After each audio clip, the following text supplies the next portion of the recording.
வீக்ஸ்க்கு முன்னாடி நம்ம தேவ்குட்டிக்கு வந்து செம்ம கோல்டு. பட் அவருக்கு வந்துட்டு வீட்டில் வந்து கஷாயம் பண்ணி கொடுப்போம் அண்ட் டேப்லெட்ஸ் கொடுப்போம். அது தவிர்த்து அவர் கோல்டுனால அந்த தலைவலி இருக்கும், அவனுக்கு சொல்ல தெரியாது, ரொம்ப இரிட்டேட்டடாக ஃபீல் பண்ணுவான்.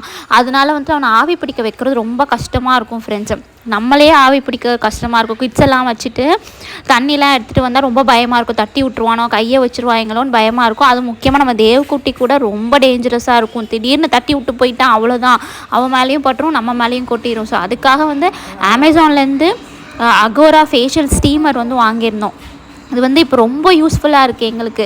தேவ்குட்டி ஆவி பிடிக்க வைக்கிறதுக்கு இது செம்ம டெக்னிக் யூஸ்ஃபுல்லாக இருக்குது. இது எப்படி யூஸ் பண்ணுறது பார்த்தீங்கன்னா, பின்னாடி ஒரு கண்டெய்னர் கொடுத்துருக்காங்க. இதில் நம்ம வாட்டர் ஃபில் பண்ணி பின்னாடி ஃபிக்ஸ் பண்ணிக்கணும். அப்புறமா நீங்கள் என்ன தைலம் யூஸ் பண்ணுறீங்களோ அந்த தைலத்தை இந்த மாதிரி ஒரு கப் ப்ரொவைட் பண்ணியிருப்பாங்க. அதுக்கு நடுவில் ஒயிட் கலர் சர்க்கிள்குள்ளே நீங்கள் அந்த தைலத்தை தடவிடணும். அப்புறமா ஸ்டீமர் ஆன் பண்ணணும். 2 to 3 செகண்ட்ஸ்லேயே உங்களுக்கு ஆவி வர ஆரம்பிச்சிடும். இது 2-in-1 பர்பஸாக யூஸ் பண்ணிக்கலாம். ஃபேஷியல் ஸ்டீமரும் யூஸ் பண்ணிக்கலாம், ஆவி பிடிக்க நம்ம யூஸ் பண்ணிக்கலாம். போத் கிட்ஸ் அண்ட் அடல்ட்ஸ் வந்து 2 பேருமே ஆவி பிடிக்க யூஸ் பண்ணிக்கலாம். வெந்நி வச்சு தான் ஆவி பிடிக்கணும் அவசியம் இல்லை. இந்த மாதிரி நீங்கள் ட்ரை பண்ணி பாருங்கள். ரொம்ப பட்ஜெட் ஃப்ரெண்ட்லியாகவும் உங்களுக்கு இருக்கும். வாரண்டியும் கொடுத்துருக்காங்க. இந்த ப்ராடக்ட்டோட லிங்க் வேணும்னா நான் ஸ்டோரியில் போடுறேன், கண்டிப்பாக செக் பண்ணி பாருங்கள்.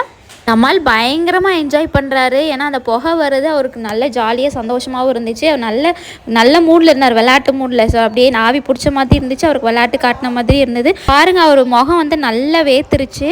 ஆக்சுவலி அந்த தண்ணி குறைய அந்த ஸ்டீம் வந்து கம்மியாயிரும். மறுபடியும் நீங்கள் வந்து தண்ணி ஃபில் பண்ணி மறுபடியும் நீங்கள் வந்து ஸ்டீமர் ஆன் பண்ணி ஆவி பிடிச்சிக்கலாம்.